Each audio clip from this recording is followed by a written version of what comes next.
चाहे आपका फिजिक्स हो, चाहे आपका केमिस्ट्री हो, चाहे आपका मैथमेटिक्स हो, भी सो करके उठे हो और आपको बोला जाए वैसे ही जितने भी हैवी चैप्टर हैं इसके बाद आपको जो पढ़ना है बेटा वो तो पढ़ना। जब हम स्पीड बढ़ाने की बात करते हैं तो ऐसे लगता है कि भाई टाइम बढ़ा देंगे, आप उसको रैपिड रिवीजन मारते रहोगे। जो आपको ऑर्गेनिक केमिस्ट्री और ऑप्टिक्स पढ़ने में और हमारा टारगेट रहेगा यही आपका दिसंबर में पूरा काम होगा। मेरे को दिखा लेना भाई क्या है कैसे है। कोई भी न्यू टॉपिक पढ़ने की कोशिश बिल्कुल मत करना बेटा। अगर आप बिहार बोर्ड के स्टूडेंट हैं तो ये वीडियो को 1 मिनट के बाद जरूर देखना, क्योंकि ये वीडियो के अंदर आपको वो सारे क्लियरिटी मिल जाएगी कि क्या अभी भी आप आज से बेटा पढ़ाई को स्टार्ट करके 95% ला सकते हो या नहीं ला सकते हो।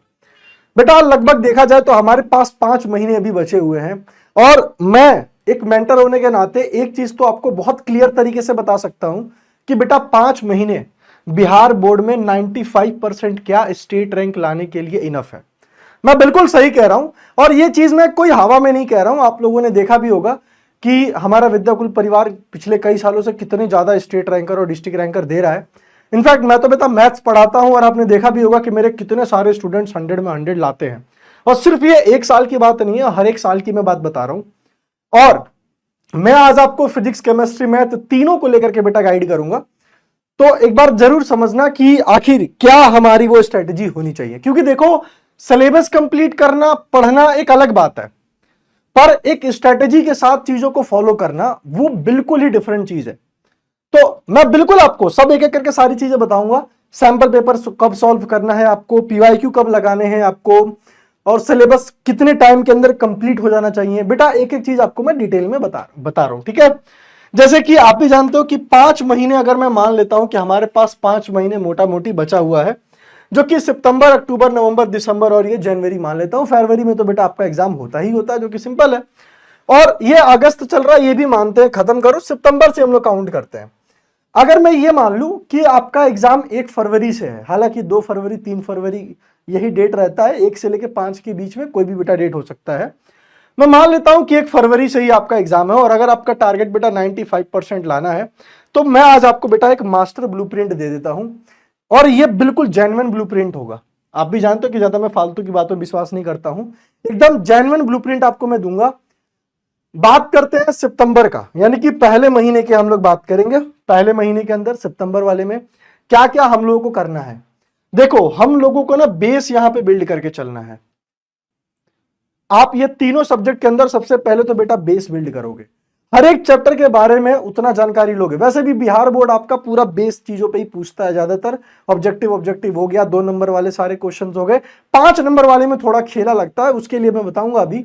बट अगर आपने बेस बिल्ड कर दिया, हर एक चैप्टर का बेस पढ़ लिया, चैप्टर क्या है फॉर्मूला पढ़ लिया, फिजिक्स के अंदर भी छोटे छोटे कॉन्सेप्ट के बारे में जान लिया, 2-3 लाइन लिखना सीख गए, तो बेटा बेस बिल्ड करना ज्यादा जरूरी है। और दूसरी चीज, जितने भी हैवी चैप्टर हैं उनको जरूर कर लेना। एक साइकोलॉजी के अंदर भी छोटी सी चीज बताई जाती है या एक स्टेटमेंट भी आता है कि ईट दैट फ्रॉग। आप समझते हो इसका क्या मतलब है कि अगर आप अभी सो करके उठे हो और आपको बोला जाए कि आपको एक मेढक खाना है, तो आप कब खाना प्रेफर करोगे, सुबह सुबह, दोपहर में या शाम को? तो मैं आपको बताऊं, जो लोग हैं वो ज्यादातर बोलते हैं कि रात के टाइम खाएंगे यार ये वो, लेकिन बेटा नहीं, आप पूरे दिन इसी चीज में परेशान रहोगे कि मुझे शाम को मेढक खाना है। थोड़ा सुनने में बहुत क्रिंज लग रहा है ना, लेकिन जो स्मार्ट लोग होंगे वो सुबह उठते उठते सबसे पहले वो मेढक खा लेंगे, क्योंकि आपको सबसे पहले वो हार्ड काम करना है ताकि पूरे दिन उस चीज की दिमाग में टेंशन ना रहे। वैसे ही जितने भी हैवी चैप्टर हैं, चाहे आपके बेटा वो फिजिक्स में हो, चाहे आपके वो केमिस्ट्री में हो, चाहे आपके मैथमेटिक्स में हो, आपको हैवी चैप्टर को मंथ 1 में कंप्लीट कर लेना है। और आपको नहीं टाइम मिलता है बेटा लाइब्रेरी ज्वाइन करो, कंप्लीट करो, लेकिन आपको हैवी चैप्टर कंप्लीट कर लेना है। अगर मैं बात करूं कि एक फॉर्मूला डायरी बना लो, आसपास अगर जाओगे मार्केट के अंदर तो बेटा 5 रुपए 10 रुपए 15 रुपए में तो बहुत अच्छी अच्छी डायरी मिल जाती है, पॉकेट डायरी मिलती है ना, उसमें आप फॉर्मूला लिख दो, बात खत्म है। और 25% लगभग सिलेबस, 25% सिलेबस समझ रहे हो, हमको अच्छे से आ जाना चाहिए। यानी कि हम जो भी यहां पर पढ़ेंगे, जैसे हम लोगों ने हैवी चैप्टर्स पढ़ा, तो हैवी चैप्टर्स पढ़ने के बाद हम यहां पर उसके कुछ पीवाईक्यू भी लगाएंगे, हम उसके कुछ क्वेश्चंस की प्रैक्टिस भी करेंगे। मतलब कोशिश करेंगे कि 25% सिलेबस हमारा सितंबर महीने में कंप्लीट हो जाए। मैं सिर्फ मैथ की बात नहीं कर रहा हूं, सारे सब्जेक्ट की बात कर रहा हूं। अच्छे, अगला आते हैं बेटा अगले महीने की तरफ। अक्टूबर मंथ में बात करें तो अक्टूबर वाले मंथ में एक काम कर सकते हो तुम, जैसे केमिस्ट्री में ऑर्गेनिक केमिस्ट्री बहुत आपको वो दिक्कत देती है, बहुत सारे बच्चों का बेस बिल्ड नहीं होता ऑर्गेनिक केमिस्ट्री का, तो अक्टूबर महीने में ऑर्गेनिक केमिस्ट्री पढ़ सकते हो। और आपका फिजिक्स में जो ऑप्टिक्स वाला पार्ट है, वो रे ऑप्टिक्स और वेव ऑप्टिक्स, आप उसको जरूर खत्म कर लेना विद पीवाईक्यू और सब कुछ। पीवाईक्यू भी बेटा प्रैक्टिस कर लेना और एक डेली रूटीन बना करके सब कुछ पढ़ना, डेली रूटीन बना करके कि आपने बेटा एक रूटीन बना लिया कि हाँ भाई। और मैं ये बता रहा हूं कि आपको ये तो मस्ट है, इसके बाद आपको जो पढ़ना है बेटा वो तो पढ़ना, बट ये मस्ट है। आपके दिमाग में ये ना रहे कि आप नवंबर महीने के अंदर ऑर्गेनिक केमिस्ट्री पढ़ रहे हो, ये नहीं होना चाहिए। आपको अक्टूबर से पहले ऑप्टिक्स और ऑर्गेनिक केमिस्ट्री निपटा ही लेना है। खैर, हम लोग पीवाईक्यू भी बेटा प्रैक्टिस करेंगे।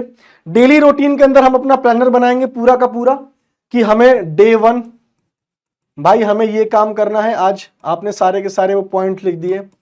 डे 2 आपको बेटा आज ये काम करना है, आपने वो सारे पॉइंट्स लिख दिए। अच्छा, थोड़ा सा बात करते हैं स्पीड अप।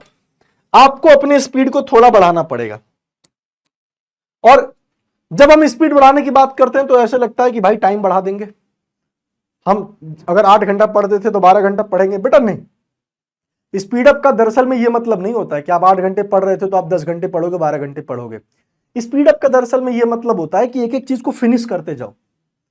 अगर आपने बेटा 40% सिलेबस पढ़ लिया है ना, तो 40% में से 1% भी छूटना नहीं चाहिए। वो दरअसल में अच्छा स्पीड अप होता है। मतलब कि आप सितंबर महीने में और आप अक्टूबर महीने में जो भी पढ़ोगे, आप उसको रैपिड रिवीजन मारते रहोगे, पीवाईक्यू लगाते रहोगे, क्वेश्चन करते रहोगे। ये दरअसल में सही मतलब है स्पीड अप का। जो आपको ऑर्गेनिक केमिस्ट्री और ऑप्टिक्स पढ़ने में मान लेते हैं कि 4 दिन लगा, 5 दिन लगा, तो अब आपको सिर्फ 1 दिन और 2 दिन के अंदर होना चाहिए। ऐसा स्पीड अप की मैं बात कर रहा हूं।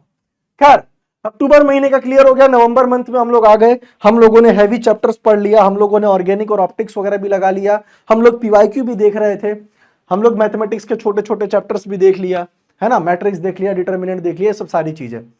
खैर, बात करेंगे फिजिक्स के अंदर ही दोबारा। तो बेटा फिजिक्स में पार्ट 2 उठा सकते हो, मॉडर्न फिजिक्स को अपना अच्छे से कंप्लीट कर सकते हो। और यहां पर अगर मैं बात करूं बेटा मैथमेटिक्स के अंदर, तो मैथमेटिक्स के अंदर आप यहां पर वेक्टर को कंप्लीट कर सकते हो, आप यहां पर 3D को कंप्लीट कर सकते हो, आप यहां पर बेटा प्रोबेबिलिटी को कंप्लीट कर सकते हो, आप एलपीपी को कंप्लीट कर सकते हो, दैट्स इट, है ना। वैसे ही केमिस्ट्री के अंदर तो बेटा फिजिकल केमिस्ट्री पूरी कंप्लीट कर सकते हो, आपके ऊपर है। और हमारा टारगेट रहेगा कि नवंबर के महीने में 75% हमारा सिलेबस पूरा हो जाए। सितंबर में 25%, 25% अक्टूबर में, 25% नवंबर में, ऐसे 75% मेरा पूरा सिलेबस नवंबर के महीने तक कंप्लीट हो जाना चाहिए। और नवंबर के मंथ में खास करके बेटा मैं आपको बताऊं तो 18 नवंबर से लेकर के 1 दिसंबर के बीच में शॉर्ट नोट्स अपने रेडी कर लेना, शॉर्ट नोट्स रेडी कर लेना हर एक चीज के, चाहे वो फिजिक्स हो, केमिस्ट्री हो, मैथ हो, कुछ भी। उसके बाद आप ना केमिस्ट्री का वो पढ़ लेना, सारे के सारे ब्लॉक, जैसे कि पी ब्लॉक होता है, मतलब पीरियोडिक टेबल पूरा कंप्लीट कर लेना। पीटी पीरियोडिक टेबल बेटा पूरा कंप्लीट कर लेना। ये आपके नवंबर के मंथ की मैं बात कर रहा हूं। फिर मैं बात करूंगा बेटा दिसंबर के मंथ की। जब आप चौथे मंथ में आ जाओगे तो लगभग आपका इसमें पूरा सिलेबस कंप्लीट हो चुका होगा। आपके काम बस रिवीजन होगा, ऑब्जेक्टिव प्रैक्टिस करना होगा, पीवाईक्यू करना होगा, अगर कुछ बैकलॉग है तो बेटा बैकलॉग क्लियर करना होगा। यही आपका दिसंबर में पूरा काम होगा। बात आती है जनवरी की, और यही बेटा मंथ है जो डिसाइड करेगा कि आपके कैसे मार्क्स आएंगे। दिसंबर और जनवरी ये 2 मंथ बेटा डिसाइड करेगा। आपको दिसंबर में तो ये छोटे छोटे काम करने हैं, जैसे बैकलॉग हो गया, पीवाईक्यू हो गया, रिवीजन हो गया, ऑब्जेक्टिव हो गया, डेली कर रहे हैं।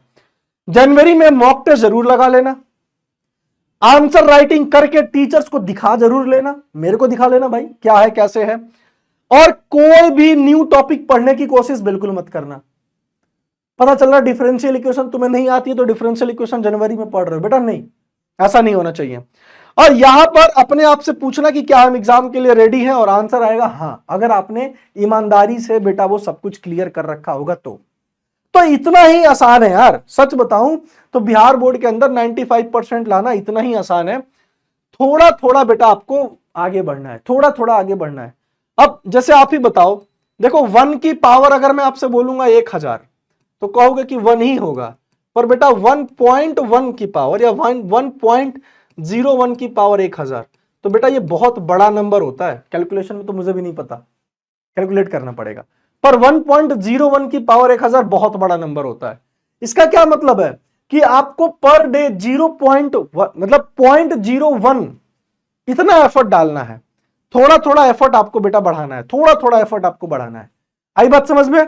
तब तक कमेंट सेक्शन के लिए आप मेरे को बताओ कि आपको किस चीज का डर ज्यादा है, फिर मैं बेटा उसके शॉर्ट्स के माध्यम से या वीडियो के माध्यम से मैं जरूर आपका वो डर क्लियर करने की कोशिश करूंगा। तब तक के लिए आप अपना ख्याल रखें। Love you.